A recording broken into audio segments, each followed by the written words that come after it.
સાવરકુંડલા શહેરમાં ગત દિવસથી ધાર્મિક દબાણોનો મુદ્દો ચર્ચાસ્પદ બન્યો। શહેરના તંત્ર દ્વારા 36 ધાર્મિક દબાણો દૂર કરવાની નોટિસ આપવામાં આવી છે, જેમાં દેવી દેવતાઓના મંદિરો અને અન્ય ધાર્મિક સ્થાપનાનો સમાવેશ થાય છે। આ નોટિસનો વિરોધ કરતા સાવરકુંડલાના હિન્દુ સમાજ અને વેપારી સંગઠનો દ્વારા સાવરકુંડલા શહેર સજ્જડ બંધ કરી વિરોધ દર્શાવવામાં આવ્યો હતો। આ વિરોધ પ્રદર્શન દરમિયાન હિન્દુ સમાજના લોકોએ મામલતદારને આવેદનપત્ર આપીને તમામ હિન્દુ મંદિરોને ન તોડવા માંગ કરવામાં આવી હતી। આ આવેદનપત્રમાં સંતો, મહંતો અને હજારો હિન્દુ સમાજના લોકોની હાજરીમાં આવેદનપત્ર આપવામાં આવ્યું હતું। હાલમાં આ મામલો ખૂબ જ ગરમાતો બન્યો છે। રિપોર્ટર યોગેશ ઉનડગટ, સાવરકુંડલા।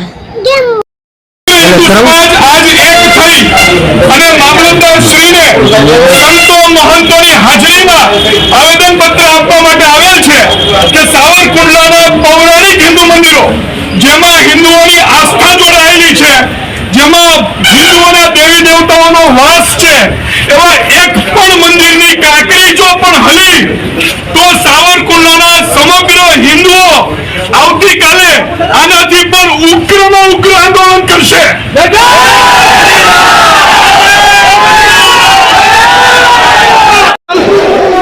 ગત તારીખ 17 રોજ સાવરકુંડલાના વિવિધ 34 હિન્દુ મંદિરોના જે પૌરાણિક મંદિરો છે એને તંત્ર દ્વારા નોટિસ આપવામાં આવી હતી, જેના વિરુદ્ધની અંદર સમસ્ત હિન્દુ સમાજની અંદર ભારે રોષ હતો। આ રોષના પગલે આજ રોજ મામલતદાર સાહેબને એક આવેદનપત્ર સાવરકુંડલા સમસ્ત હિન્દુ સમાજ દ્વારા આપવામાં આવ્યું છે કે આગામી 24 કલાકની અંદર જે નોટિસો પ્રસિદ્ધ થઈ છે એ જ મંદિર નહીં ખોલવાની નોટિસ લગાડી દેવામાં આવે, અન્યથા 24 કલાક પછી સમસ્ત હિન્દુ સમાજ આનાથી પણ વધારે ઉગ્ર આંદોલન કરવા માટે મજબૂર થશે। એટલે તંત્રને આ તકે વિનંતી કરીએ છીએ કે આ મંદિરો તોડવાની જે નોટિસ અમારા 150 વર્ષ જૂના મંદિરો છે એની તોડવાની નોટિસ આપીને ગેરવ્યાજબી છે। અમારા દલિતો પર ખૂબ રોષ છે, સમાજના હિન્દુ સમાજ રોષમાં છે। આની લાગણીને માંગણી સમજી અને છેલ્લી તક આપી 24 કલાકમાં પાછું લઈ લેજો। જય શ્રી રામ। આજ રોજ સમગ્ર હિન્દુ સમાજ અને સાધુ સંતોના હાજરીમાં મામલતદારશ્રીને આવેદન આપવામાં આવ્યું છે કે એ આપના દ્વારા તંત્ર દ્વારા 36 ધાર્મિક સ્થળો પર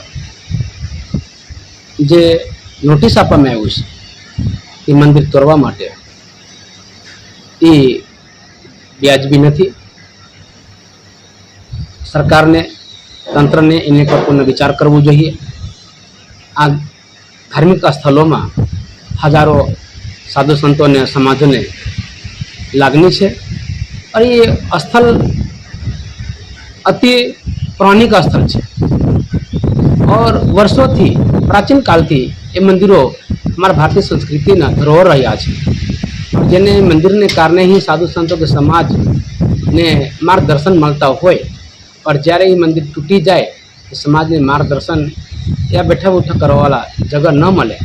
એટલે અમે તંત્રથી, સરકારશ્રીથી નિવેદન કરીએ છીએ કે આ ન તૂટે એવું અમે પ્રાર્થના કરીએ છીએ સરકારશ્રીથી।